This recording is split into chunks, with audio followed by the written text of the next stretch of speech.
आपने भी न्यूज़ में ये सब हेडलाइंस देखी होंगी कि बैंक लॉकर से गोल्ड ही चोरी हो गया। अगर आपके पास भी गोल्ड है और आप बैंक लॉकर यूज़ करते हैं तो एक सिंपल सवाल, क्या आपका गोल्ड बैंक लॉकर में सेफ है? तो आंसर है नहीं, बैंक लॉकर में गोल्ड सेफ नहीं है।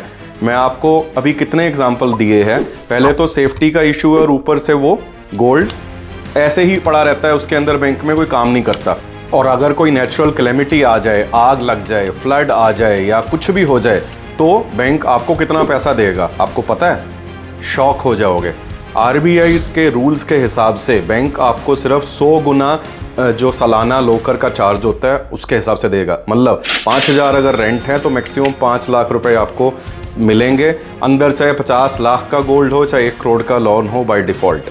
बैंक लॉकर में पड़ा हुआ गोल्ड इंश्योर्ड नहीं होता, तो गोल्ड पड़ा भी है, रिस्क भी पूरा है और रिटर्न भी ज़ीरो है। बैंक की लाइबिलिटी उसके अंदर ज़्यादा नहीं होती। लेकिन सोल्यूशन के तौर पे आज आपको मैं एक ऐसी स्ट्रेटेजी बताऊंगा जिससे आपका गोल्ड भी सेफ रहेगा, आपको कुछ उसके अंदर से आउटकम भी आएगा, पैसा भी बनेगा और वो भी पूरा लीगल तरीके से। आज हम बात करेंगे गोल्ड के अगेंस्ट ओवरड्राफ्ट फैसिलिटी के बारे में।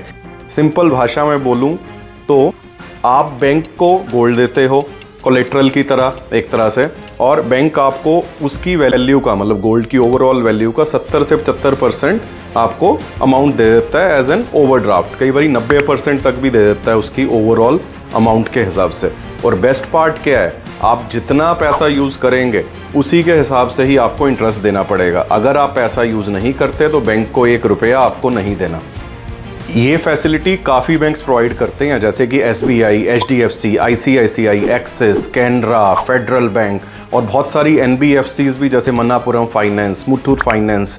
प्रोसेसिंग फ़ी इसकी कम होती है, जैसे अप्रॉक्स 0.5 से 1% के आसपास। अब सबसे इम्पॉर्टेंट इसके बेनिफिट्स, गोल्ड बैंक की सेफ कस्टडी में रहता है तो इसके कारण बैंक उसको इंश्योर भी कराता है, क्योंकि अब वो लाइबिलिटी बन गया है बैंक के लिए।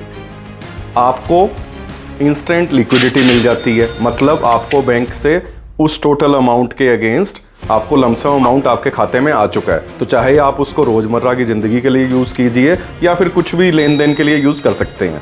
सबसे बढ़िया बात कि आप उस पैसे को जब तक यूज़ नहीं करोगे तो आपको 1 रुपया भी बैंक को इंटरेस्ट नहीं देना पड़ेगा। इंटरेस्ट आपको तभी देना पड़ेगा जब आप उस पैसे को यूज़ करेंगे। और इंटरेस्ट भी बड़ा मिनिमल इसका इंटरेस्ट होता है, पर्सनल लोन की तरह इसका इंटरेस्ट नहीं होता। क्यों? ये जो है बड़ा सिक्योर्ड लोन है बैंक के लिए, क्योंकि बैंक के पास सोना पड़ा है। तो इस कारण ये बेस्ट है अगर आपको शॉर्ट टर्म के लिए यूज़ करना है और अपना वो भी सिक्योर रखना है कि मेरा गोल्ड भी पूरा सिक्योर रहे। लेकिन कुछ चीज़ें याद रखना, कभी भी किसी भी बैंक से गोल्ड के अगेंस्ट ओवरड्राफ्ट फैसिलिटी लेने से पहले उन सब बैंक्स के इंटरेस्ट रेट ज़रूर कंपेयर करना। तो नेक्स्ट टाइम आप जब भी गोल्ड लॉकर में रखने जाओ एक बार ज़रूर सोचना, क्या ये गोल्ड सेफ है?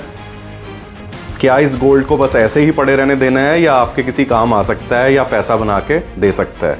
अगर आपको आज कुछ नया सीखने को मिला तो वीडियो को लाइक ज़रूर कीजिएगा, चैनल को सब्सक्राइब कीजिएगा और अपने फ्रेंड्स और फैमिली को ये शेयर कीजिए ताकि उन्हें भी ये महत्वपूर्ण जानकारी मिल सके।